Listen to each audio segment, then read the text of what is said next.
Quarta parte. O último a sair. 1989 a 2011. Capítulo 32. A Porta dos Cavalos. Um dia, ao me visitar em minha casa, no Brasil, o meu querido e saudoso amigo Raul Sonado me dissera: Roberto, não sei como fizeste isto, mas entraste em Portugal pela Porta dos Cavalos. Tens de dar a volta e entrar pela frente.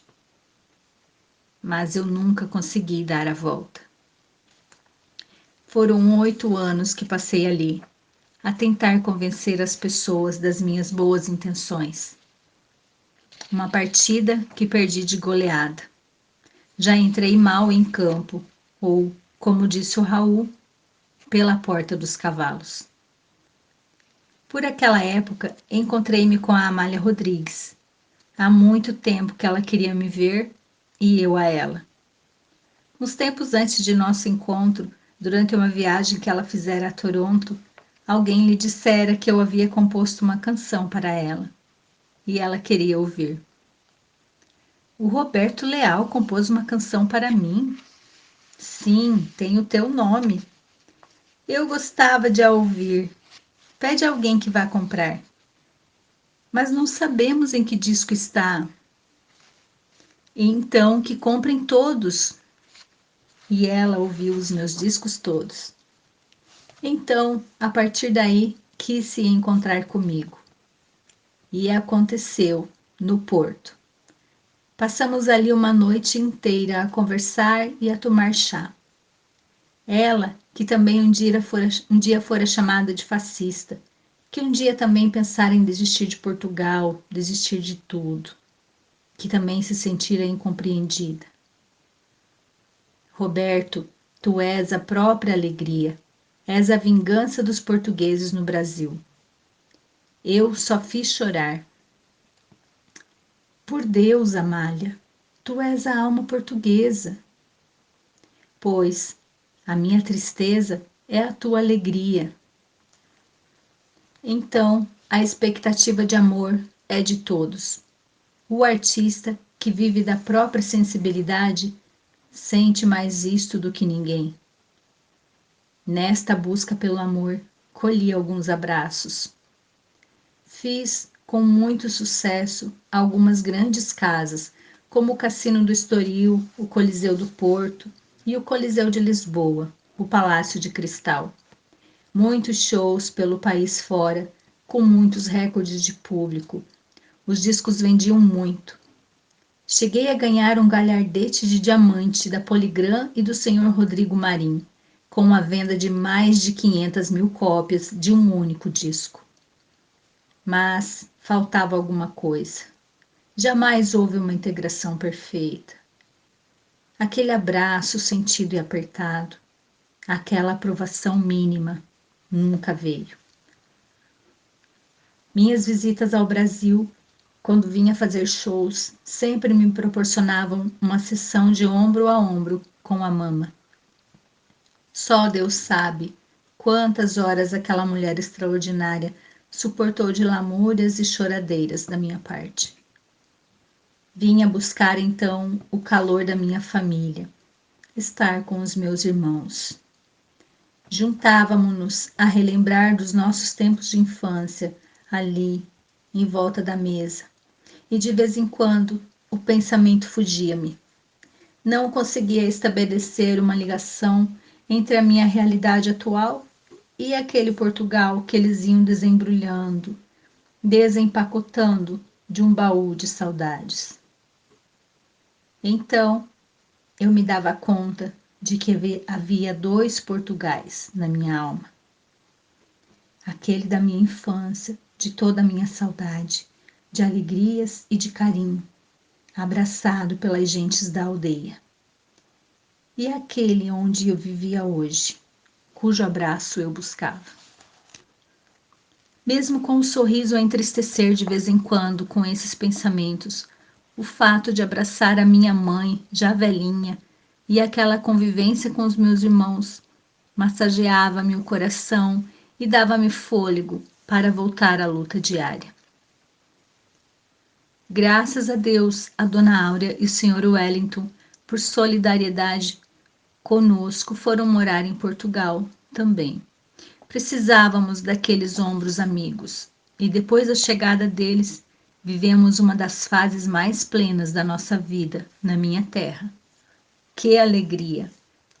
Habituados a uma grande família, aos muitos e muitos amigos e aquele modo de vida dos brasileiros que vivem nas casas uns dos outros em constante confraternização.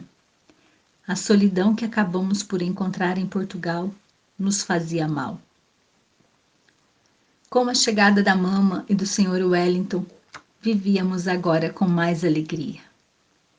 Todas as noites nos juntávamos em nossa casa, a casa dos gatos, ou no apartamento deles, por cima do Pingo Doce, na Praça Afonso V, em Sintra. A mama a dar-me forças e a aturar minhas confidências. A Márcia na cozinha, a fazer experiências com receitas de pão. E comíamos pão todas as noites, aquecendo o coração até alta madrugada. O cenário português, para mim, não mudara. Continuava a fazer alguns shows no Brasil, e mesmo estando há anos fora daqui, continuava a gravar meus discos.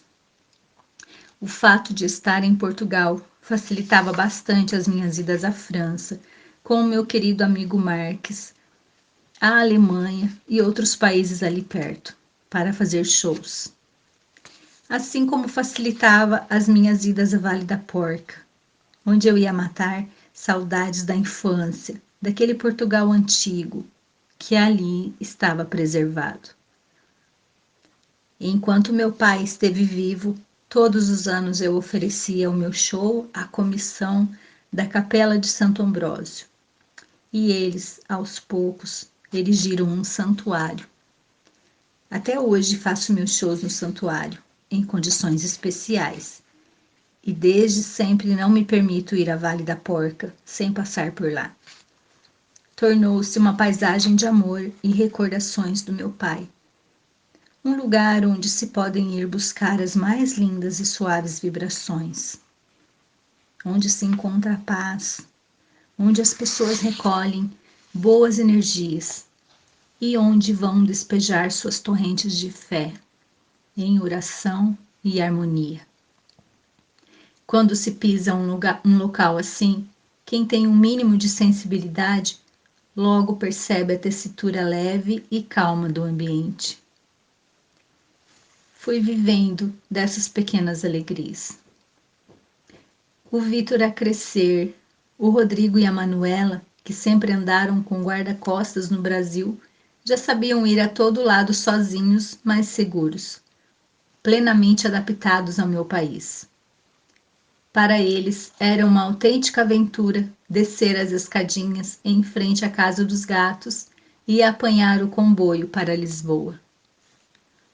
A Marcinha também andava feliz, a compor e a participar comigo dos arranjos e das gravações em estúdio. A rotina. Para criar algum movimento em minha vida, mudei de casa. Comprei uma quinta em Vale de Lobos, junto a Pero Pinheiro. E lá fomos nós novamente de mudança, a criar outro desafio de adaptação e estilo de vida. Mudança dos transportes para as crianças, mudança de escola para o Vitor. A Marcinha passou a criar uma horta. Rotina, novamente. Mudava o cenário, mas as insatisfações nos acompanhavam. Aí voltamos para a Casa dos Gatos. O espírito em desassossego a ir de um lado para o outro, sem encontrar plenitude, sem o expirar satisfeito de algo que se cumpriu. Por algum motivo havia esta cobrança dentro de mim mesmo, que eu não compreendia. Parecia tão fácil dizer a mim mesmo: vive a tua vida, tens uma carreira vitoriosa, segue em frente, cuida da tua família, Ganha o teu dinheiro em paz, esquece melindres, críticas, opiniões. Mas eu nunca consegui conviver com alguma coisa fora do lugar. Com a desarmonia, com pessoas magoadas entre si ou comigo, fosse qual fosse o motivo. Ia sempre tentar apaziguar, resolver, pôr no lugar. Quantas e quantas histórias teria para contar de pessoas que não se falavam, que estavam a vivenciar uma situação de ódio fabricada por mal-entendidos. E eu tenho muita alegria em dizer isto. Aproximava essas pessoas. Por isso é que talvez vivesse em constante desassossego, sentindo à minha volta esta longínqua e quase imperceptível, mas constante desarmonia, que não me deixava ir em frente. E ali estava eu, estacionado no meio da mesma montanha, da qual não queria descer, nem conseguia escalar. A falta de estímulo, a crítica, o acumular de dores e de mágoas profundas que eu nem quero relembrar, trouxeram o desencanto, fizeram com que nossos olhos se turvassem, cheios de água. Então eu conheci o inferno. E houve um dia a partir do qual jamais conseguimos enxergar Portugal novamente. Tal estavam enevoados os nossos olhos. Foram flechas que se cravaram profundamente e que tentamos retirar com o mínimo de dor possível, mas já não dava. Então assumi para mim mesmo que nossa vida ali apenas se resumia a não despencar daquele pouco que já havia galgado daquela tão difícil montanha. Que toda a base filosófica angariada durante uma vida não estava sendo suficiente para nos proteger do sofrimento. Tentei me aguentar em Portugal, mas a minha família também fora atingida por muitas flechas. Desmotivada e sofrendo comigo, a Manuela pediu-nos para ir estudar nos Estados Unidos.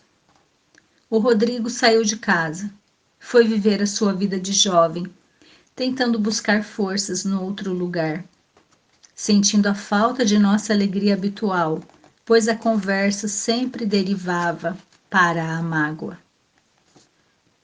Agarramos no Vitor e voltamos para o Brasil. O senhor Wellington e a dona Áurea vieram a seguir. Precisávamos de nos afastar, procurar nós também as forças para dar um novo sentido à nossa vida. De regresso ao Alphaville, o calor e o aconchego dos amigos e da família serviram para nos pôr de pé novamente. Não para caminhar, apenas ficar de pé. O afastamento de Portugal, no entanto, não me deixava menos português.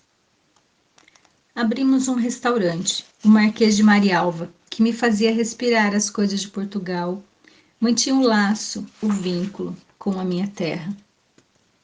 Outros projetos foram ocupando o nosso cotidiano, mas o balanço final foi terrível. Foram 4 anos em que deixamos a dor enclausurada no nosso peito, sem conseguirmos esquecer nem deixar de sentir o gosto amargo da nossa saída de Portugal. No fundo, eu ia de um lado para outro, de um país para outro, de uma casa para outra, de um projeto para outro, mas para onde ia, carregava uma pedra comigo. Vivia abraçado a ela, sem a querer soltar. Parecia que, se a soltasse, estaria rompendo definitivamente dentro de mim com toda a minha história de vida. Seria como admitir para mim mesmo que nada do que eu fizera desde o início tinha valido a pena. Quantas vezes fazemos isto na vida? Ficarmos agarrados a oportunidades e situações que já não deveriam existir, com medo da perda, sem entendermos que, quando algo ou um amor está longe de nós, já não é esse algo ou amor que estamos agarrando e julgamos manter prisioneiro. O que estamos agarrando, na verdade, é apenas o espectro desse algo ou desse amor. É apenas o sentimento de perda. São fantasmas. Olhava para minha família, cada um para seu lado. O Rodrigo em Portugal, a Manuela nos Estados Unidos, a Márcia e eu, sempre nós, mais o Vitor no Brasil. Cacos espalhados de uma família unida, que não suportou a pressão de uma adaptação difícil, de uma realização que nunca se concretizou, de uma queda a meio de uma escalada.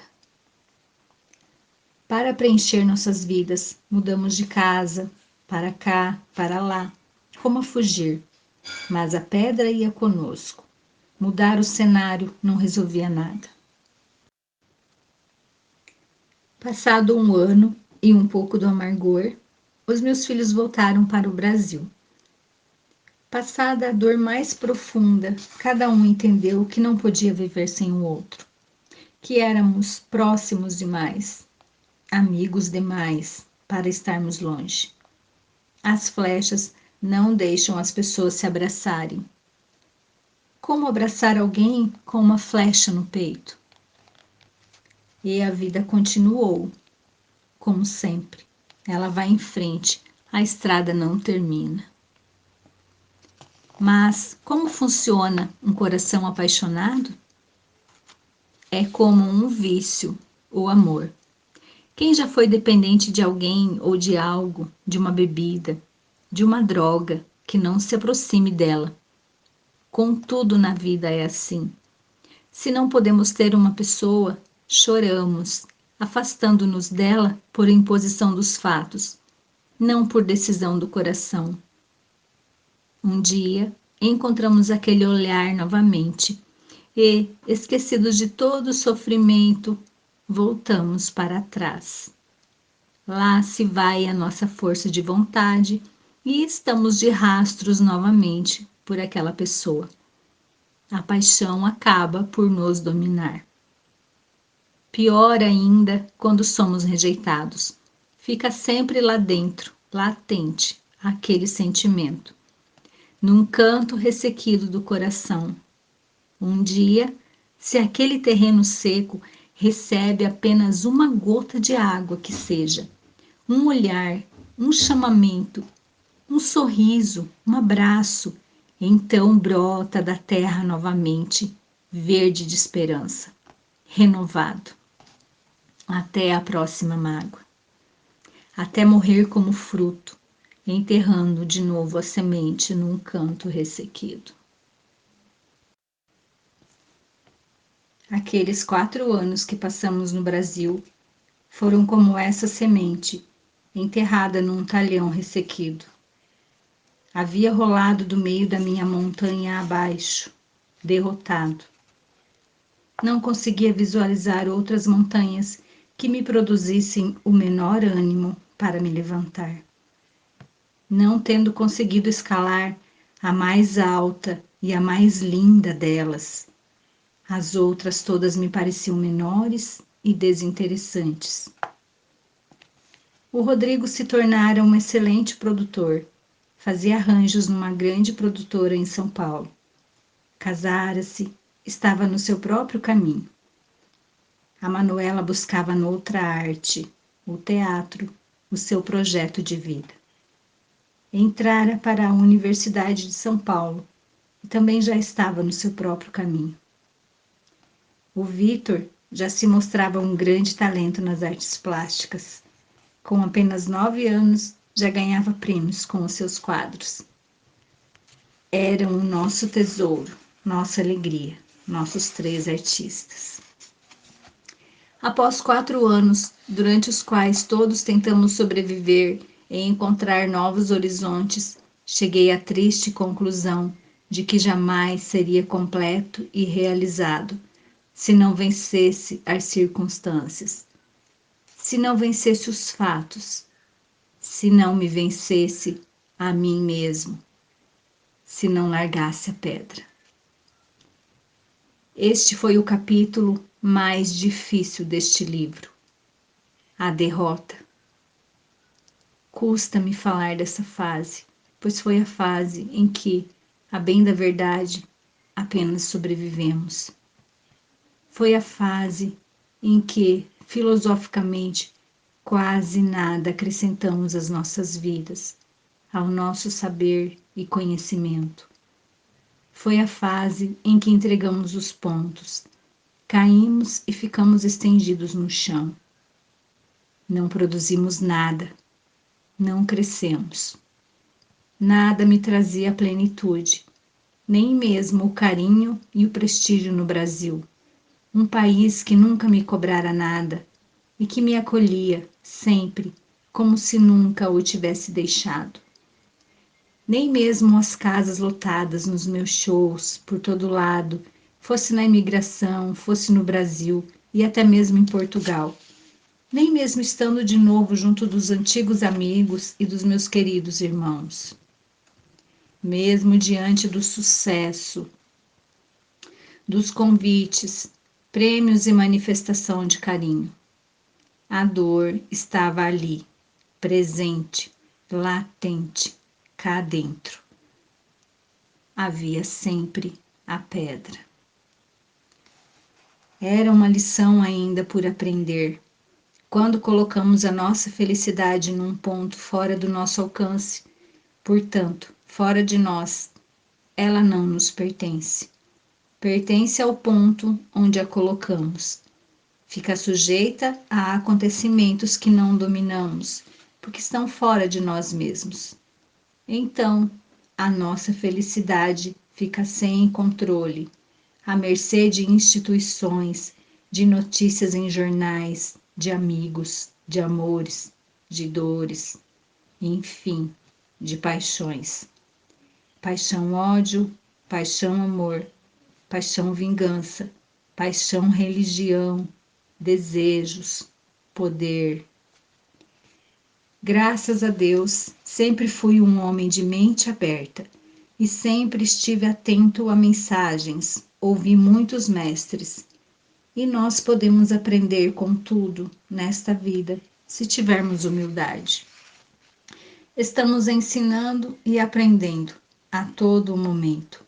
Não importa de onde venha, desde que você sintonize o bem que vem dentro da lição. Já aprendi com muitos mestres. Já aprendi com o meu pai. Hoje aprendo com meus filhos. Já aprendi com Chico Xavier, meu querido amigo, e com Allan Kardec. Já aprendi com Francisco de Assis, com Buda, com o bispo Paulo Roberto, com o padre Marcelo Rossi, com o Dalai Lama. E reuni tudo em Jesus Cristo, o meu maior mestre. Não importa de onde venha o empurrão para o nosso conhecimento, não importa a religião. Somos seres espirituais, universais, cósmicos, ligados a uma consciência maior. Um dia entrei para uma escola de filosofia, a Pró-Vida, e é o que eu estou tentando aprender agora, conhecendo os verdadeiros valores e princípios desta vida, deixar que o eu que habita em mim cresça em bondade e sabedoria, mas com a liberdade de quem não se prende mais às paixões. Só nos livrando das paixões somos verdadeiramente livres, pois são as paixões que nos prendem às coisas, às pessoas. A paixão é o oposto do amor absoluto, da verdade absoluta que liberta. O egoísmo que está contido na paixão é que nos mantém prisioneiros. Mas, para vencer as paixões, adquirir a força para nos vencermos a nós mesmos, não se pode fugir. Há que enfrentar cara a cara e depois dizer: Venci. Venci uma paixão, porque ela já não me abala mais, já não me derruba. Vencer o vício não é fugir dele. Isso é prisão, não é liberdade. Vencê-lo é tê-lo ao lado, à frente, ao alcance, e ele já não ser capaz de nos atormentar, desafiar, prostrar, dominar, seduzir. Você compreende? A vida, então, repetiu a mesma fórmula de 12, 13 anos antes. Perdi minha querida mãe. Aquele anjo de abnegação e de amor que doou uma vida por todos nós, por seus 10 filhos. Um amor multiplicado por tantas noras e genros, por dezenas de netos. Ela havia sido uma verdadeira árvore da vida, que generosamente se enterrou no chão, em raízes profundas, para dar o sustento a todos nós. Canta-me uma cantiga de embalar o coração, dá-me a tua mão amiga, bem juntinho da minha mão. Lembras-te da nossa estrela, que guiou-nos com seu brilho? Toda noite podes vê-la no sorriso do teu filho. Por toda a vida, ó mãe, o teu amor senti, agora cuido eu de ti. Era o universo a dizer-me uma segunda vez: agora podes partir para onde quiseres. Estávamos em 2002. Juntamos novamente nosso equipamento de alpinismo e voltamos para Portugal. Havia um broto verdejante a nascer, lá no alto. Voltei para galgar, centímetro a centímetro, aquela montanha que estava sendo tão difícil para mim. Voltei para curar feridas. Voltei porque queria ser feliz e não se consegue ser feliz se algo nos derrota por dentro. Voltei para aplicar tudo aquilo que aprendera, de regras e sinais durante uma vida, disposto a usar tudo o que eu sabia em teorias e sentimentos para transformar a minha vida prática num mundo real, em harmonia de verdade. Com o sofrimento do passado, o resgate seria mais lento e cauteloso. Cada passo da escalada iria buscar chão firme e apoios sólidos para não resvalar novamente. Uma subida lenta, sem expectativas de grandes arroubos e juras de amor. Uma chegada espetacular.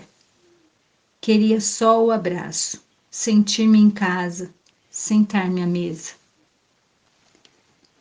Há de ser na primavera, quando o sol dourar os montes, e após tão longa espera, vou beber a água das fontes. Há de ser de manhãzinha, para não acordar meu povo. Vou beijar-te, terra minha, eu estou aqui de novo. Há de ser como era antes, meus amigos, companheiros, dos meus tempos de estudante, meus amigos verdadeiros. Quero ouvir todos os fados e brindar em cada mesa. Aprendi no meu passado que a saudade é portuguesa. Eu vou, estou chegando novamente. Vim de vez para minha gente, vou voltar para o meu lar. Eu vou, quero alguém à minha espera. Há de ser na primavera, desta vez vim para ficar.